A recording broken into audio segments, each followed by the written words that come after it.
सबसे पहले इस सभागार में उपस्थित सभी लोगों का स्वागत मैं तहे दिल से करता हूं और सबसे ऊपर आज माननीय उप मुख्यमंत्री जी ने समय निकाला और आज एक कार्यक्रम में आपको थाने पहुंचना है। समय का अभाव है, मैंने सर को पहले ही बोल दिया कि बहुत कम समय लूंगा, आपका ज़्यादा समय नहीं लूंगा। लेकिन पता नहीं क्यों, मैं पत्रकार हूं, 27 साल मैंने पत्रकारिता के जीवन में पूरे कर लिए हैं, हमारा एक गुणधर्म है। लेकिन उसके बियॉन्ड जब मैं आपको देखता हूं तो पता नहीं मुझे बड़ी उम्मीद बनती है। आजकल के राजनेताओं में, जैसे संतों में मैं देखता हूं तो मुझे कबीर को देखता हूं तो बहुत उम्मीद बनती है कि एक ऐसा व्यक्ति जिसने न कुल पाया, न परिवार पाया, न माँ पाया, न पिता पाया, न जमीन पाई, न दौलत पाई, लेकिन उसके बाद भी परम पद को पा लिया। वैसे मैं देवेंद्र जी को देखता हूं तो मुझे बड़ी उम्मीद बनती है, मेरे मन में बड़ा उत्साह आता है और बड़ा जुड़ाव महसूस होता है। हालांकि बहुत समय आपके साथ नहीं गुजरा, लेकिन जितना भी गुजरा, जब भी मैं इनसे मिलता हूं कुछ लेके जाता हूं। और आज आपने मेरे इस भारत एक्सप्रेस के लिए समय निकाला, हम सभी भारत एक्सप्रेस परिवार के साथियों के लिए बड़े गौरव की बात है। इंटरव्यू में हम 2-4 सवाल जरूर करेंगे, लेकिन उससे पहले 2 लाइनें जरूर सर के लिए कहूंगा कि 1000 बर्क गिरें, 1000 आंधियां उठें, जो फूल खिलने वाले हैं वो खिल के रहेंगे। और एक और शेर है जो दुनिया के बहुत मशहूर शायर हैं, अल्लामा इकबाल, उन्होंने लिखा था कि हजारों साल नरगिस अपनी बेनूरी पे रोती है, बड़ी मुश्किल से होता है चमन में दीदवर पैदा। तो हम लोग आपको उस तरीके से देखते हैं, जितने महाराष्ट्र के लोग हैं और महाराष्ट्र के पटल से बाहर निकल के पूरे भारत में छा जाने वाले अगर कुछ 1-2 नेता हैं, उनमें से आज देवेंद्र जी हैं।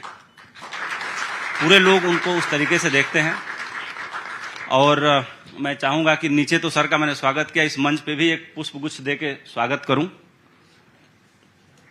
देवियों और सज्जनों, तालियों में कोई कमी नहीं होनी चाहिए, सभागार तालियों से गूंजता रहना चाहिए।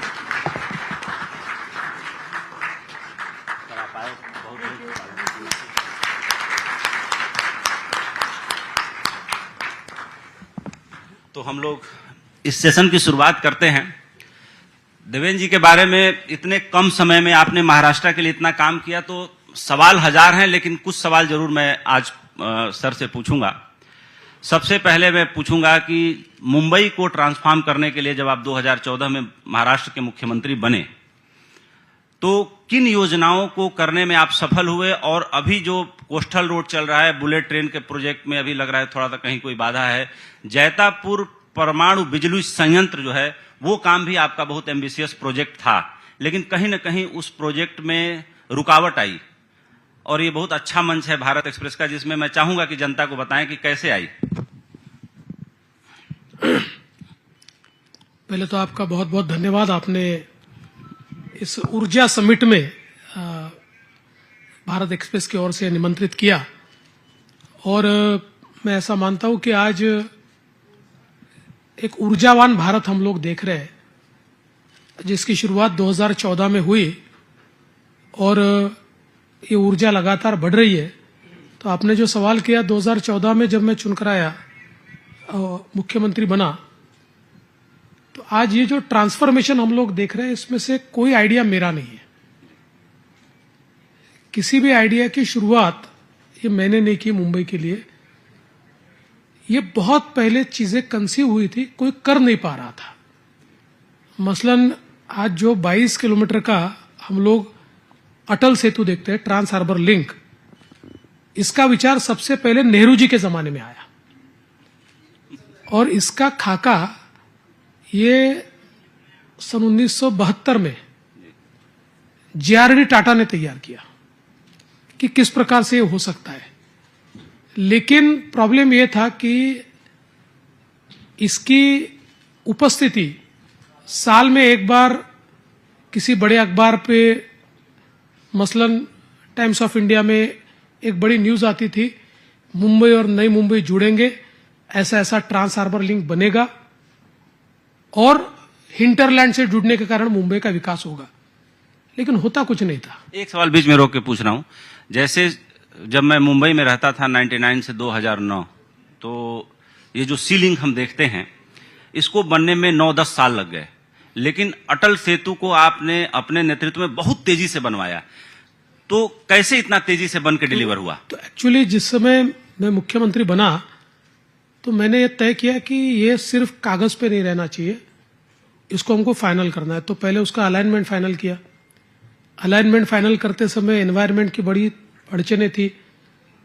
एक एक अड़चन जो हमने दूर की उस पर एक किताब लिखी जा सकती है। सुप्रीम कोर्ट तक लड़ना पड़ा, लेकिन फाइनली उसके अलाइनमेंट हमने फाइनल की और उसका काम हमने शुरू किया। और मैं ऐसा मानता हूं अगर कोविड का पीरियड छोड़ दिया जाए तो एक रिकॉर्ड हमारे देश में हमने तैयार किया कि 5 साल में 22 किलोमीटर की सी लिंक हमने तैयार करके दिखाई, जिसके ऊपर आज बड़े पैमाने पर ट्रैफिक चल रहा है। अगर हम ये जो कोस्टल रोड है इसकी बात करें तो कोस्टल रोड की भी परिकल्पना 25 साल पहले तैयार हुई थी, लेकिन होता कुछ नहीं था। केंद्र में भी जिस समय कांग्रेस की सरकार थी और राज्य में भी कांग्रेस की सरकार थी, उस समय हमारे मुख्यमंत्री जाते थे, वापिस आते थे। इसमें सबसे बड़ा प्रॉब्लम यह था, हमारे देश में सीलिंग बनाने के लिए तो परमिशन था, लेकिन कोस्टल रोड बनाने के लिए रिक्लेमेशन करना पड़ता है, उसका परमिशन नहीं था। तो मैंने लगातार मीटिंगें करके दिल्ली में, और मैं धन्यवाद दूंगा मोदी जी को, क्योंकि जैसे मैंने ट्रांस हार्बर लिंक की बात करी, शायद मोदी जी नहीं होते तो हमको ये परमिशन मिल ही नहीं सकती थी। ऐसे ही बहुत सारी इस सीलिंग के लिए बैठकें हुई। मुझे आज भी याद आता है कि आखिरी जो मीटिंग थी, अनिल माधव दवे जी उस समय मिनिस्टर थे जी, जो और वो हॉस्पिटल से हमारी मीटिंग में आए। मैं जानता नहीं था हॉस्पिटल से आए। उस मीटिंग में मैं बहुत नाराज हुआ, बहुत। मैंने कहा कि भाई आप मोदी सरकार जैसा काम नहीं कर रहे और इतनी मीटिंगों के लिए सीएम को आना पड़ता है हमेशा, क्योंकि उसके पहली मीटिंग में सारी अलाइनमेंट तय हो गई और पब्लिक ट्रांसपोर्ट उसमें रहना चाहिए, ये तो बात ठीक थी, पर एक किसी अधिकारी ने डाल दिया कि उसके ऊपर ट्राम चलनी चाहिए। हमने कहा यार कौन से जमाने में हम आ गए और आप पब्लिक ट्रांसपोर्ट चलाइए, बोलिए ट्राम चलाइए, कैसे बोल सकते हैं ऐसा? बहुत गुस्सा हुआ। तो अनिल माधव दवे जी ने कहा कि नहीं फडणवीस जी, हम इसको कर देंगे, आप चिंता मत कीजिए। और उन्होंने उसको मान्यता दी, मोदी जी ने मान्यता दी। ये बड़ा दुर्दैव है कि उसके कुछ समय बाद ही अनिल माधव दवे जी हमारे बीच से निकल गए।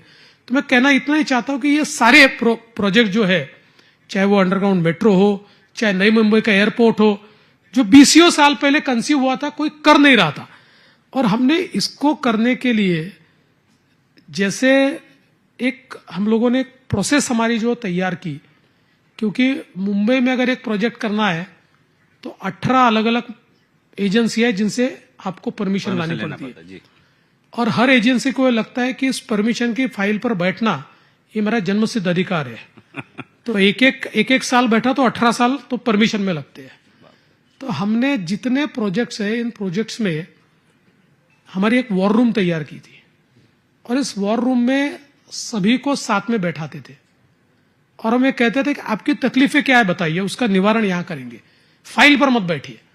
तो इसके कारण अब मुंबई की मेट्रोज, जो हमने करीब 300 किलोमीटर की मेट्रोज को मान्यता दी, पहली मेट्रो को शुरुआत से लेकर काम शुरू होने को 6 साल लगे मान्यताओं को, और हमने जो मेट्रोज को मान्यता दी 6 महीने में उसकी मान्यता हुई और हमने टेंडर निकाल दिया। एक अखबारों में भी पढ़ने को मिला था महाराष्ट्र के कोस्टल रोड और इस सब प्रोजेक्ट को लेकर के कि प्रधानमंत्री जी ने भी एनवायरमेंट फॉरेस्ट मिनिस्ट्री को नाराजगी जताई कि जब देश का काम है, देश के लिए हो रहा है, पब्लिक के लिए हो रहा है, तो परमिशन हम कहीं बाहर से लेके आएंगे, परमिशन तो आप ही को देना पड़ेगा। देखिए, मैं इसमें एक आपको उदाहरण बताना चाहता हूं कि मोदी जी प्रगति इस नाम से एक वीडियो कॉन्फ्रेंसिंग करते हैं स्टेट्स के साथ।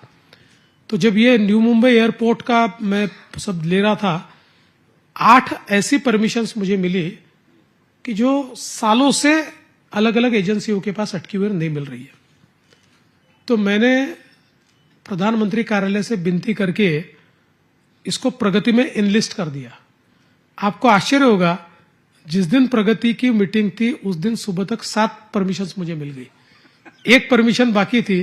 प्रधानमंत्री जी ने पूछा भाई ये 1 परमिशन क्यों नहीं मिली? उसमें स्टैट्यूटरी नोटिस 1 महीने की देनी पड़ती थी। उसने कहा हमने नोटिस दे दी है साहब, और 24वें दिन वो परमिशन भी मुझे मिली। तो 20 साल जो परमिशन नहीं मिल रही थी वो मोदी जी के कारण हमको कुछ दिनों में, चंद दिनों में मिल गई। एक और आपकी बहुत बड़ी उपलब्धि है, पावर सेक्टर की बात हो रही है, और मैं अपने यहाँ बैठे सभी शुभचिंतकों को बता दूं कि भारत में इकलौती अंतर्राष्ट्रीय संस्था है जिसका हेडक्वार्टर है गुड़गांव में, अलायंस इंटरनेशनल पावर ऑर्गेनाइजेशन जो है। तो सोलर एनर्जी में 3600 मेगावाट महाराष्ट्र पैदा करता था, 17 साल में इतना तक महाराष्ट्र पहुंचा था। आपने कुछ सालों में उसे बढ़ा के लगभग 10,000 मेगावाट किया है। ये कैसे संभव हो पाया? देखिए, जिस समय मैं मुख्यमंत्री था उस समय हमारे सामने हमेशा एक प्रश्न आता था, किसान दिन में बिजली मांगते हैं, उनको हम आधे दिन में देते, आधे दिन रात में देते।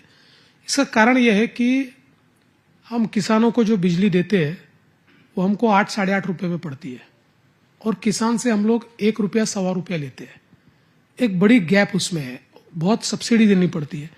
तो चूंकि रात को हमारे पास सस्ती बिजली होती है तो हम उसको सब्सिडाइज करने के लिए, क्योंकि अब हमारे जो इंडस्ट्रीज है उसके ऊपर भी क्रॉस सब्सिडी हम कितनी डालें, इंडस्ट्री भी अनवायबल हो रही है।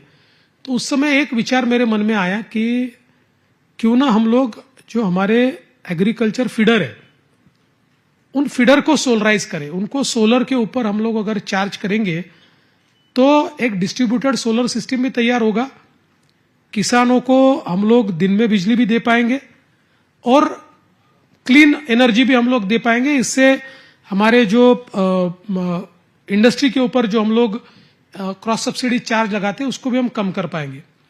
उसका पहला प्रयोग मैंने राळेगण सिद्धि में किया, हमारे अन्ना हजारे जी के गांव में, और बहुत सक्सेसफुल हुआ। उसके बाद करीब हम लोग 1000 मेगावाट के प्रोजेक्ट्स उस समय कर पाए। फिर सरकार चली गई।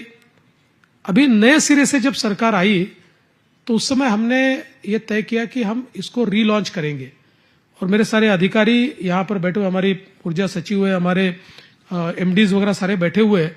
मैं इन लोगों को बधाई देना चाहता हूं कि इसको रीलॉन्च करते समय हम लोगों ने इसमें जो बाधाएं थी वो बाधाएं हमने निकाल दी। अव्वल तो सबसे पहला प्रॉब्लम ये आता है कि जमीन कहां से आएगी। हम लोगों ने जो गति शक्ति पोर्टल है उस गति शक्ति पोर्टल को हमारे रेवेन्यू विभाग के पोर्टल के साथ मर्ज करते हुए सारे फीडर जो है उन फीडर्स के आसपास सरकारी जमीन खोज के निकाली, और साथ में ये कहा जहां सरकारी जमीन नहीं मिलेगी वहां किसानों से जमीन किराए पर लेंगे, और किसानों को हम लोग 50,000 रुपया एकड़ ये किराया देंगे। तो इससे किसान भी खुश हो गए, क्योंकि 50,000 तो वैसे नहीं पा रहा था वो साल भर में मेहनत करके भी। और ऐसा करके पहले सारे जमीन के पार्सल हम लोगों ने उसके तैयार किए, और फॉर्चुनेटली 99% हमको सरकारी जमीन उपलब्ध हुई। तो जमीन का मसला हल हो गया। फिर हमारे अधिकारियों ने जो हमारे जो सारे पोटेंशियल बिडर्स थे उनके साथ बैठकर उनकी तकलीफों को हमने समझा। फिर हमने इस स्कीम को केंद्र सरकार की जो स्कीम है उस स्कीम के साथ अलाइन किया ताकि उसमें से भी हमको सब्सिडी मिल पाए। और ऐसा करके हमने इस स्कीम को जब फ्रेम किया तो पहले ही झटके में हम लोग 9,000 मेगावाट के टेंडर्स अलॉट कर पाए, जिसका काम शुरू हो गया। 18 महीने में 9,000 मेगावाट ये बिजली किसानों को दिन में हम लोग दे पाएंगे, दिन में उसको बिजली मिलेगी। और सेकंड इसमें 5,000 मेगावाट का और हम लोगों ने अभी टेंडर निकाला है, 3,000 मेगावाट, उसमें से भी करीब करीब हमारा फाइनल हो गया। मैं ऐसा मानता हूं कि आने वाले महीने में किसानों को जितनी बिजली लगती है 16,000 17,000 मेगावाट वो सारी हम लोग ये इसमें से ले लेंगे, सोलर में से। इसका फायदा हमको सबसे बड़ा यह है कि जैसा मैंने आपको कहा कि जो बिजली हम लोग पारंपरिक बिजली जो यूज कर रहे हैं वो हमको 8 रुपए 7.5 रुपए 8.5 रुपए पड़ती है, और किसान से तो हम लोग रुपया सवा रुपये ले सकते हैं।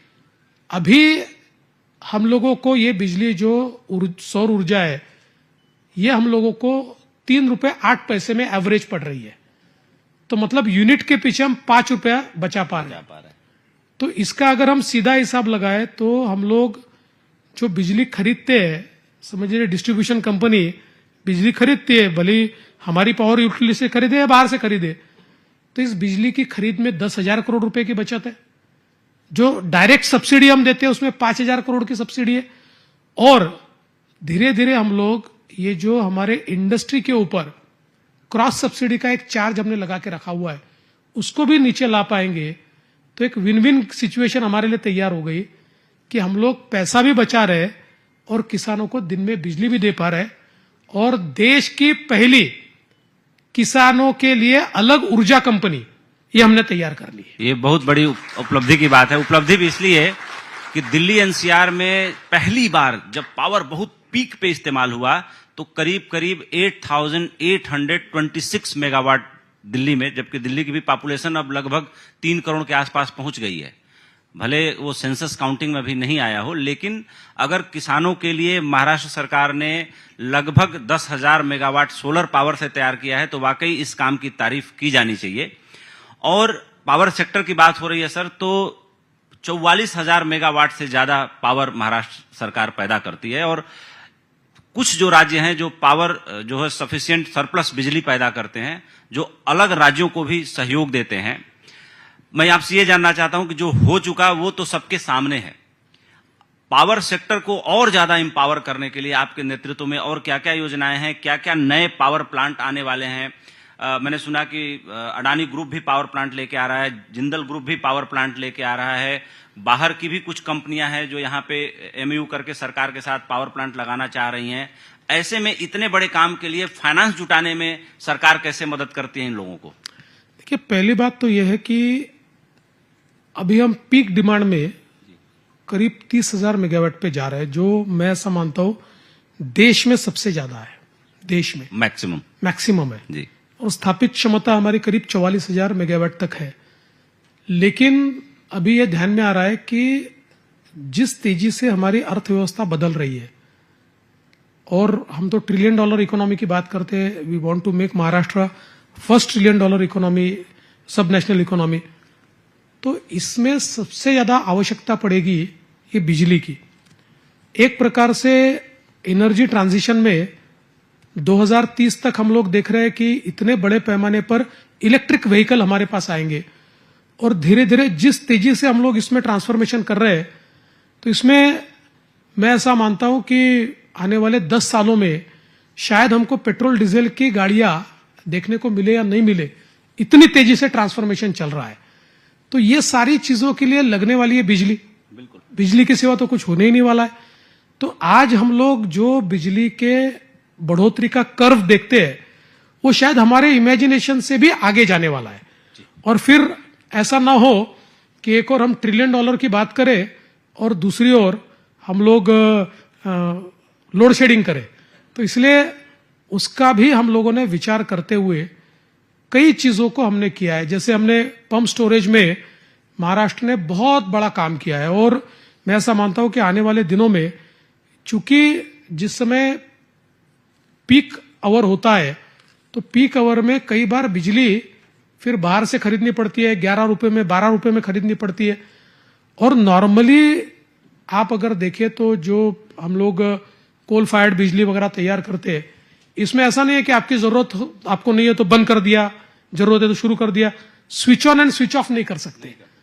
तो पीक डिमांड के लिए आपको स्विच ऑन स्विच ऑफ जैसी व्यवस्थाएं खड़ी करनी पड़ती है। जैसे दुनिया में अगर हम लोग देखें तो उनकी जो डिमांड होती है इसके 25% वो लोग पंप स्टोरेज जैसी व्यवस्थाओं से, जहां स्विच ऑन स्विच ऑफ कर सकते हैं, ऐसी व्यवस्थाओं से बिजली तैयार करते हैं। तो आज महाराष्ट्र ने बहुत बड़े पैमाने पर, अभी मुझे आंकड़ा याद नहीं है, पर it may be around 28,000 megawatt, 28,000 megawatt के हमने पंप स्टोरेज के ऑलरेडी इसमें एमओयूज कर लिए हैं।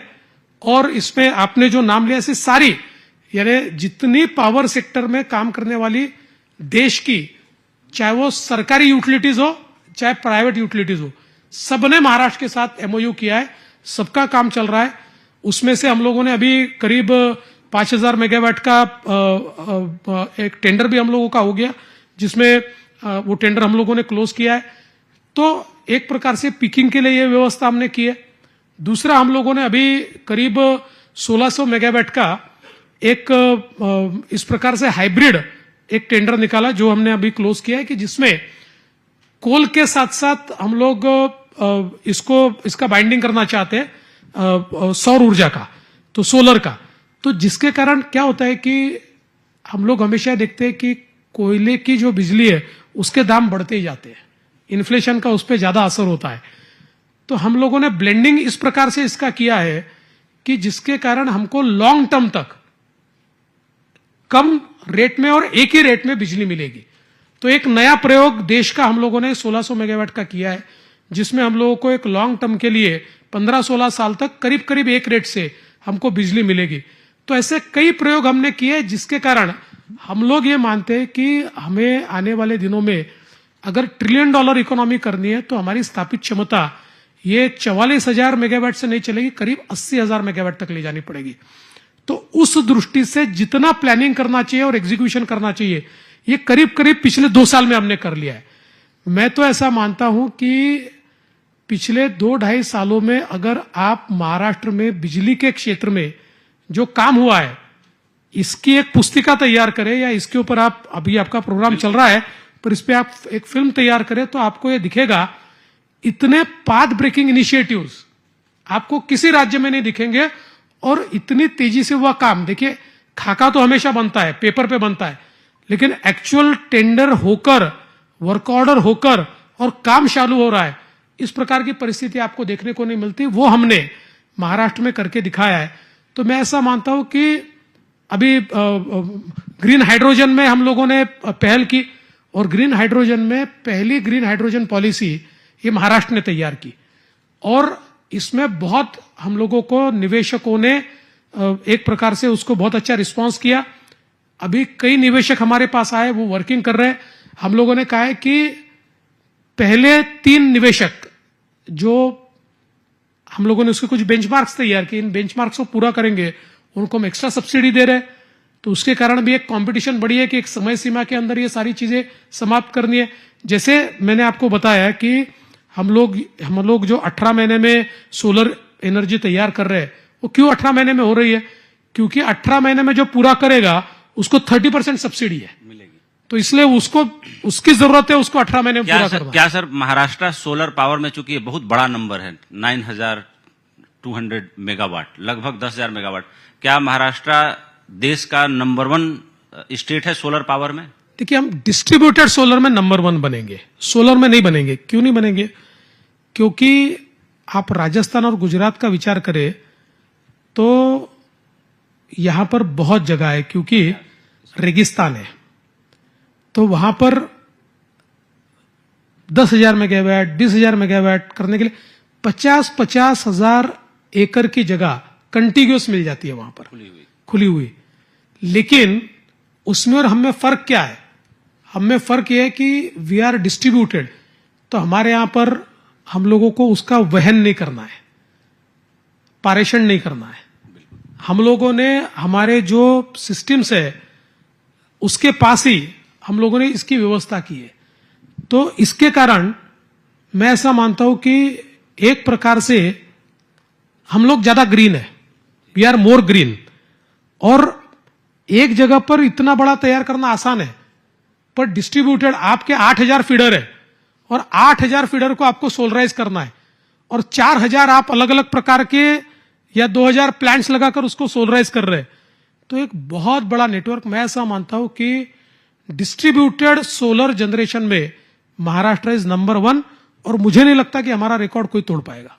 एक सवाल और भी कि विपक्ष आपको आड़े हाथों इस बात को लेकर लेता है कि आजकल जो प्रोजेक्ट आते हैं महाराष्ट्र के लिए वो गुजरात चले जाते हैं। इस पर आप पे हमला बोला उद्धव ठाकरे ने, शरद पवार जी ने, इस पर आप क्या कहना चाहेंगे कि क्या इस बात में कोई सच्चाई है? देखिए, ऐसा है कि उनके काल में कुछ प्रोजेक्ट गुजरात गए, कुछ कर्नाटक गए, कुछ अलग अलग जगह गए। क्यों नहीं जाएंगे? मुझे एक बताइए कि देश के जो सबसे बड़े उद्योगपति है उनके घर के नीचे अगर सरकार की पुलिस बम रखेगी तो ऐसे राज्य में कोई उद्योग लगाने के लिए आएगा? जब ऐसी बातों का खुलासा होता है तो उद्योगपति सोचता है कि भाई इस राज्य में जाने में मतलब नहीं है, क्योंकि देश के सबसे बड़े उद्योगपति इस राज्य में रहते हैं और सरकार के ही पुलिस उसके घर के नीचे बम रख रही है और उसको धमकियां दे रही है। तो इसलिए उस समय यह परिस्थिति थी। लेकिन मैं आपको एक आंकड़ा बताना चाहता हूं कि 2014 में मैं मुख्यमंत्री बना, 2015 से लेकर 2019 तक हर वर्ष फॉरेन डायरेक्ट इन्वेस्टमेंट एफडीआई में महाराष्ट्र नंबर 1 रहा। 2014 से पहले हम चौथे नंबर पे थे, 5वें नंबर पे थे, और इसमें से 2 साल ऐसे है कि इसमें से एक साल हमने 49% देश में आया हुआ निवेश 49% हमारे आया, और एक साल 42% हमारे आया। और जैसे ही उद्धव जी की सरकार आई, गुजरात नंबर 1 पे चला गया, अगले साल कर्नाटक नंबर 1 पे चला गया, फिर वापस हमारी सरकार आई। हमारी सरकार आने के बाद पहले इसी प्रकार के कार्यक्रम में मुझे पूछा गया कि जी उद्योग बाहर जा रहे हैं। मैंने उस समय भी कहा कि देखो, ये जो अभी कुछ नैरेटिव तैयार किया जा रहा है, हम तो कल आए और हमारे आए बराबर आप कह रहे बाहर चला गया, बाहर चला गया। ये तो कोई एक दिन में निर्णय नहीं होता है। उस सरकार की नाकामी के कारण वो लोग बाहर गए। और मैंने मेरी पहली प्रेस में यह कहा था कि इस साल वापस हम लोग एफडीआई में टॉप करेंगे। और आप देख लीजिए 2022-23 महाराष्ट्र नंबर 1 पर गया, 23-24 वापस हम महाराष्ट्र नंबर 1 पे। और केवल नंबर 1 पे ऐसा नहीं है, हमारे बाद के गुजरात, कर्नाटका और दिल्ली, इन तीनों को मिला के जितना निवेश मिला है उससे ज्यादा निवेश महाराष्ट्र को मिला है, अकेले महाराष्ट्र को मिला है। तो अनडिस्प्यूटेड नंबर 1 है। मैंने ये पहले दिन कहा था कि आप गुजरात गुजरात करते हो, भाई ठीक है, हमको खुशी। ये देश में एक कॉम्पिटिटिव फेडरलिज्म है, गुजरात कोई पाकिस्तान तो है नहीं, जाहिर सी बात है। लेकिन ये बात जरूर है कि महाराष्ट्र की और हमारी उनकी कंपटीशन है, हम गुजरात को पीछे रखेंगे। ये मैंने पहले इसमें कहा था कि गुजरात हमारे पीछे जाएगा, हमारे आगे नहीं जा सकता। आज गुजरात भी हमारे पीछे, कर्नाटक भी हमारे पीछे, दिल्ली भी हमारे पीछे, और तमिलनाडु भी हमारे पीछे।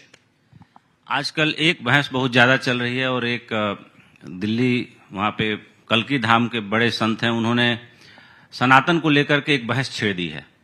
आप क्या मानते हैं कि सही में जो भारतीय जनता पार्टी की सबसे करीबी पार्टी थी शिवसेना, ये पॉलिटिकल सवाल इसलिए पूछ रहा हूं कि बनता है, आज आप यहां बैठे हैं तो, सबसे करीबी पार्टी थी शिवसेना, सिर्फ क्या वो सत्ता के लालच में बाला साहब ठाकरों के सिद्धांतों को पैर तले दबा के गठबंधन में चली गई, या आप लोगों ने कुछ ऐसा किया जो उनको उम्मीद थी, या कोई अलायंस के जरिए बातचीत हुई थी, वो आप लोगों ने पूरा होने नहीं दिया, वो उनके जाने का कारण बना?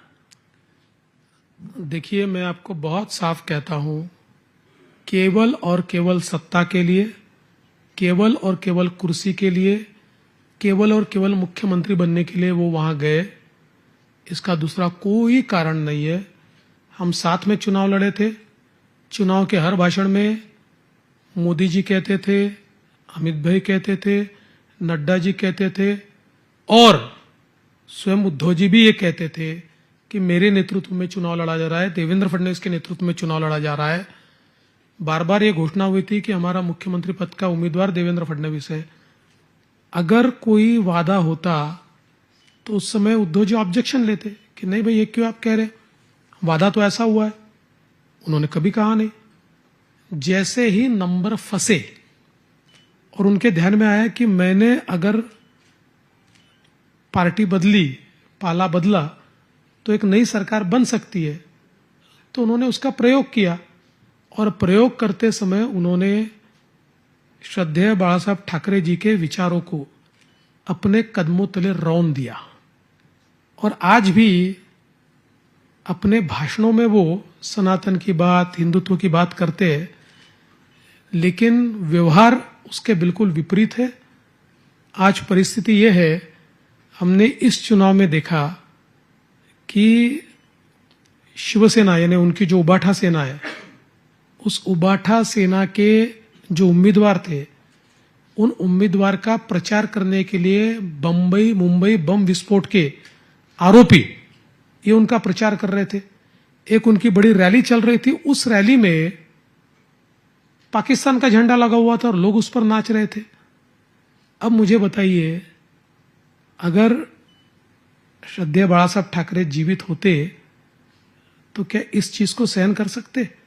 उनकी पार्टी में सहन कर सकते? नहीं, ये तो सब समझते हैं कि शायद वो होते तो ऐसा नहीं होने देते, या इसका कोई और परिणाम होता है? एक आखिरी सवाल, चूंकि आपको थाने निकलना भी है और आपके सहयोगी इशारा भी कर रहे हैं आपके समय सूची को देखते हुए, श्री देवेंद्र फडणवीस पे वैसे मैं, चूंकि देश भर में ये जाएगा, जी। आप बार बार बोल रहे हैं थाना जाना है, तो पता चलना चाहिए गांव जाना है, थाना यानी जेल खाना नहीं जाना है मुझे। वैसे ठाणे बहुत मशहूर जिला है, वो बंबई के बगल में, इतना लोग जानते हैं, और क्योंकि देवेंद्र जी को जो जानते हैं वो जानते हैं कि वो ठाणे ही जा रहे होंगे। तो एक आखिरी सवाल ये है कि इधर बीच जब से ये सरकार टूटी, नई सरकार बनी, आप पर बहुत ज्यादा चौतरफा हमला हुआ।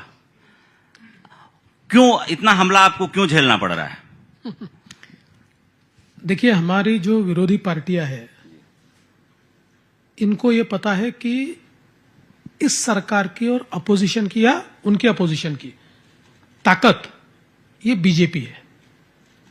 तो भारतीय जनता पार्टी पर हमला करे तो ही हम लोग नैरेटिव तैयार कर सकते हैं। और भारतीय जनता पार्टी की जब बात आती है तो सहजता के साथ उनको ये पता है कि भाई, चूंकि भारतीय जनता पार्टी को देवेंद्र फडणवीस लीड कर रहे हैं, तो इनके ऊपर हमला करना चाहिए। तो एक बहुत सोची समझी रणनीति के तहत, चाहे वो उबाठा हो, चाहे वो कांग्रेस हो, चाहे वो शरद पवार जी की पार्टी हो, चाहे उन्होंने तैयार की हुई एक इकोसिस्टम हो, ये सारे लगातार मुझ पर हमला बोलते।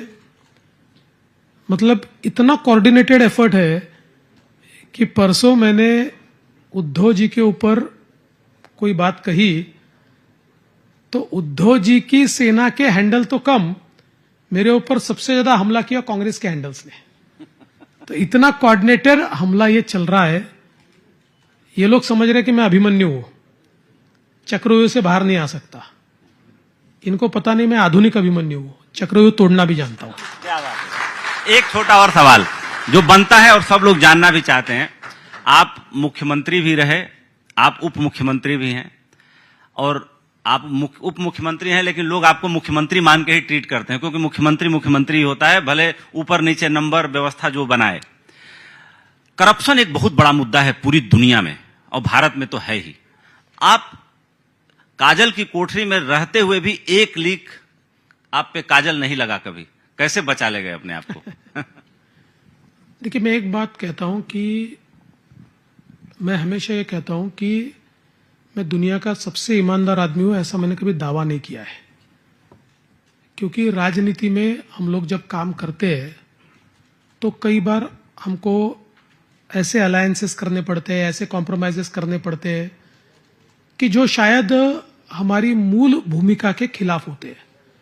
तो हमने भी कई बार इस प्रकार के अलायंसेस किए, इस प्रकार के लोगों के साथ हम जुड़े, पर ये सारी चीजें करते हुए एक बात मन में पक्की थी कि भाई, इस समय की राजनीतिक आवश्यकता के कारण अपन ये चीजें कर रहे हैं, ये अपनी मूल भूमिका नहीं है। अपनी मूल भूमिका यही है जो हमारी पार्टी ने विचार दिया है कि पहले देश, फिर पार्टी और अंत में मैं।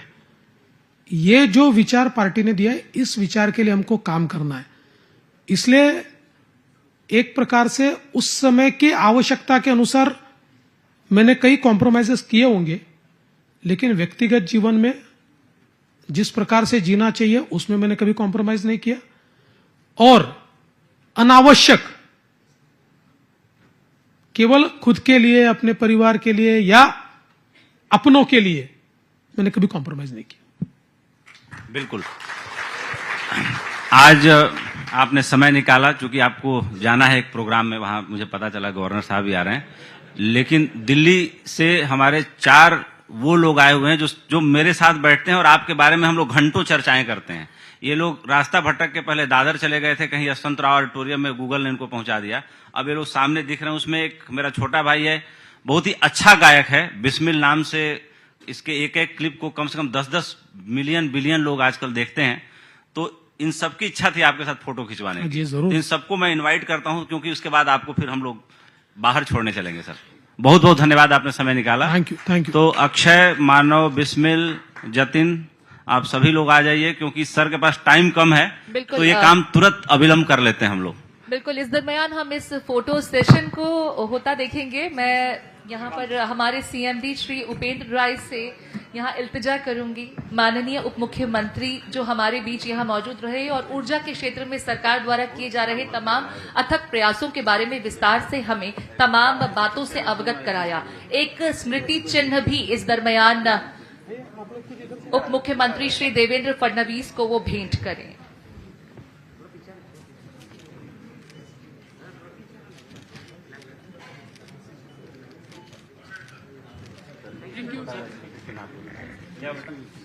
स्मृति चिन्ह श्री उपेंद्र राय भारत एक्सप्रेस सीएमडी द्वारा महाराष्ट्र के डिप्टी सीएम श्री देवेंद्र फडणवीस को यहाँ भेंट कर रहे हैं।